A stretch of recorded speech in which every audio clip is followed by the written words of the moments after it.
Was the fact that when I got married at the age of 16, there was a rampant of child marriage in my community, as if it was fashion, as if it was the new thing.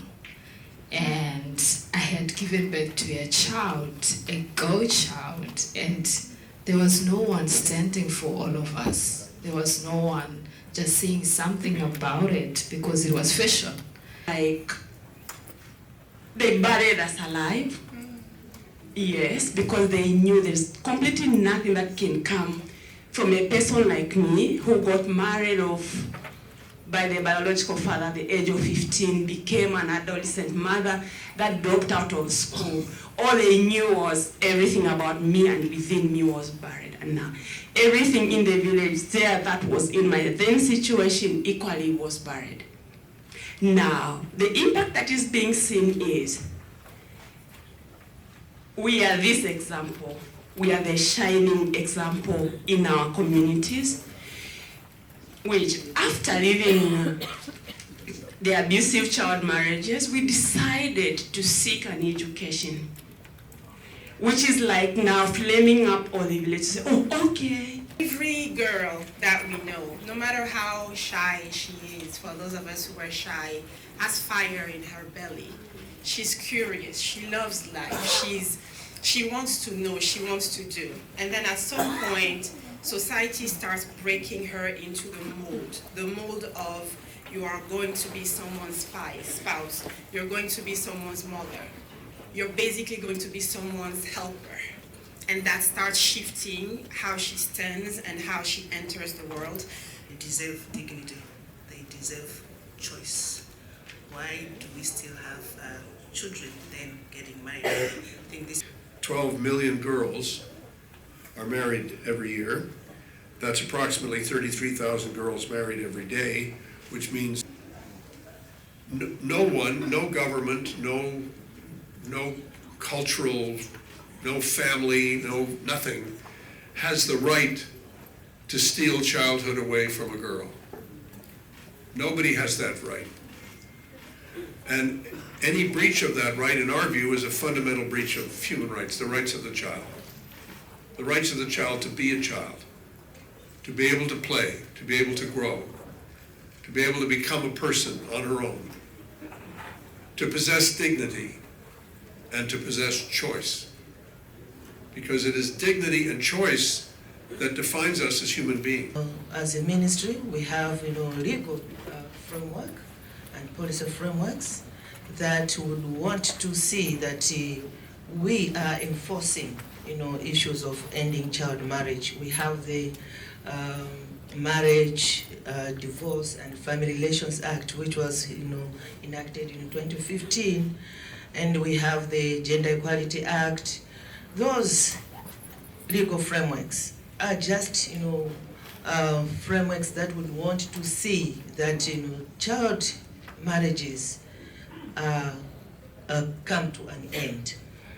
And apart from the legal frameworks that we have, we are implementing them through the Ministry of Justice. We are engaging them so that we enforce these laws that we have. Will to change the narratives.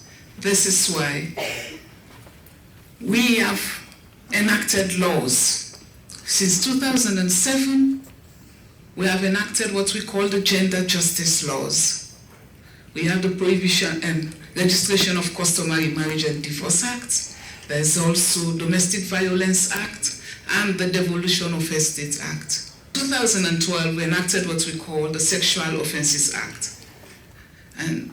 But because there were also gaps in those laws that we have already enacted, we reviewed the Sexual Offences Act in 2019, which is now the amended Sexual Offences Act.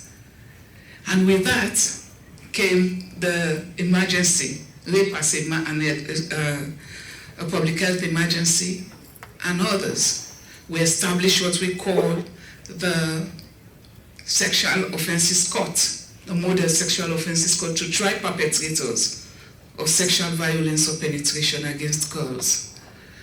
We have enacted what we call the Prohibition of Child Marriage Act, thanks to the support of the First Lady, who also championed that. And now we're charged with implementation. We have developed the regulations, which will be submitted to Cabinet and Parliament for us to follow the implementation strategy. In my community, where I'm coming from, in my culture, and even in my own feminism, our culture says that a girl child is supposed to be protected. And from that understanding, the conversation with the traditional leaders that I'm working with has shifted, because we are not attacking them. We are that traditional leaders, if they are supported in our communities, they can actually bring a change. We have in Malawi, we have traditional leaders which are very instrumental to enforcing the laws at grassroots level. So to involve faith leaders and faith actors as advocate for child marriage. Religious leaders have so much power in our communities, whether formal or informal. People listen to them, people do what they say. From Egypt, about Al Azhar University or Al Azhar Institute. It's a leading Islamic institute in Egypt, not just in Egypt, actually, it's for the whole Islamic nation. They worked with us on this issue, especially child marriage, many issues regarding women issues, especially child marriage, and they have released fatwa. Fatwa is a religious advisory opinion, but it's spreaded socially and it's accepted from the community. So this fatwa emphasizes that Islam supports women's rights and convicts child marriage as harmful to girl health and well-being. So this is where we have started having the engagement with traditional leaders, with religious leaders, because for them, they are the ones that preach to the people in the mosque and in the churches. So we needed to have a more stringent approach where anywhere you go in Sierra Leone, you know that it is not good to give our girls in marriage. On promoting and having community-based education programs within the faith institution and engaging some religious verse within the educational program in our community is important.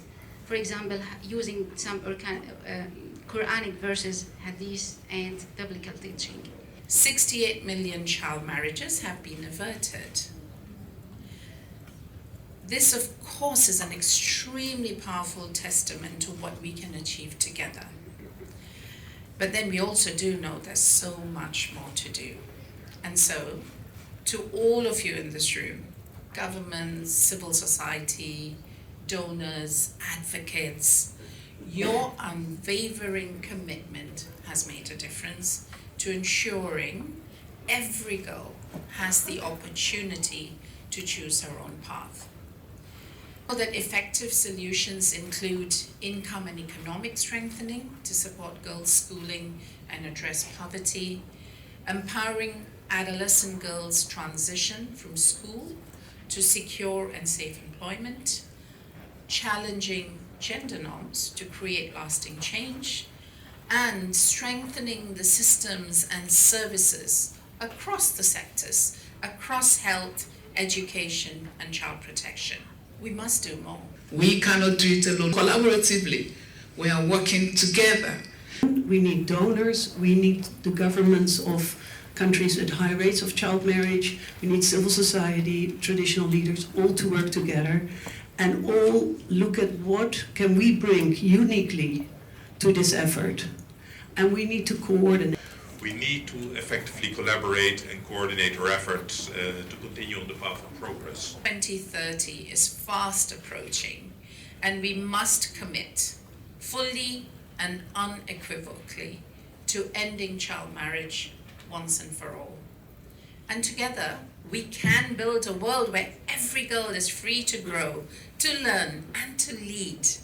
a world where her potential is limitless and her future is hers to shape. Come, let's do this together.